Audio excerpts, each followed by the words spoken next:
Ya, meski jumlah penderita COVID-19 di Indonesia terus meningkat bahkan mencapai lebih dari 1.200 kasus dalam satu hari, pemerintah tetap untuk memberlakukan PSBB fase transisi. Lalu apakah masyarakat menilai keputusan ini sudah tepat? Berikut warga bicara. Satu pekan sudah, Jakarta menjalani fase transisi pasca PSBB gelombang 3. Memasuki hari ke-6, Indonesia kembali mengumumkan adanya penambahan kasus terkait COVID-19. Lebih dari 1.000 kasus ini tersebar di berbagai wilayah Indonesia, salah satunya terdapat 157 kasus di Jakarta. Kita akan dengarkan pendapat dari masyarakat, sudah tepatkah pemerintah merelaksasi PSBB atau justru menjadi sebuah kesalahan?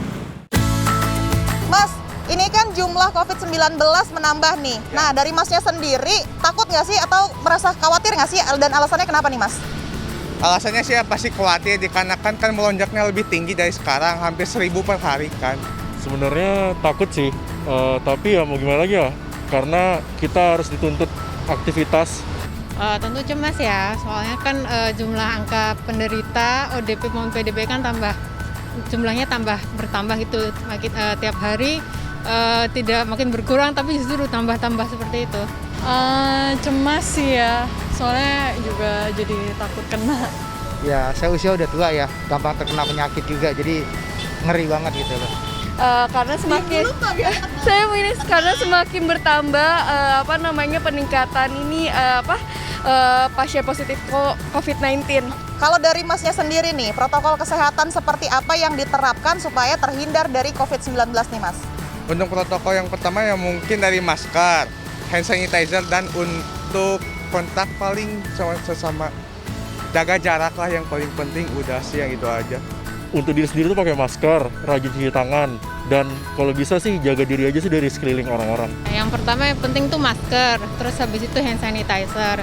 Terus kalau seandainya naik transportasi publik, saya pakai jaket atau minimal pasmina seperti itu. Kayaknya disinfektan, setiap ada beberapa jam disinfektan. Yang pertama menjaga imun tubuh, jadi olahraga itu udah pasti setiap pagi, kemudian menggunakan masker, kemudian menyiapkan hand sanitizer, juga untuk hand soap atau sabun cuci tangan. Tetap stay di rumah sih kalau nggak berkepentingan.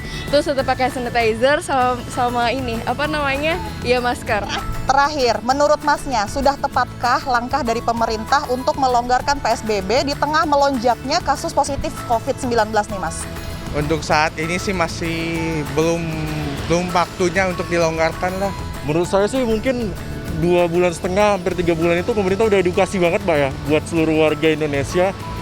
Kalau misalnya saat ini pemerintah ngelonggarin, saya rasa udah cukup, karena edukasinya saya rasa udah cukup lah. Kurang pas ya, karena kan sekarang orang udah istilahnya udah mulai cuek. Pertama itu kan lonjakannya semakin parah kan. Yang kedua itu hampir banyak orang yang keluar kota tanpa alasan yang tidak sesuai lah dengan apa yang dibutuhkan gitu. Menurut saya sih nggak tepat ya. Misalnya dilanjutin lagi, takutnya makin nambahnya makin banyak. Kalau menurut saya sih belum tepat ya. Karena kalau kita semakin longgarkan, semakin banyak nanti yang kena positif. Masih kurang ya, karena banyak banget orang yang masih pada nggak pakai masker. Udah mulai bosen untuk social distancing. Terima kasih banyak ya, Mas. Sehat selalu.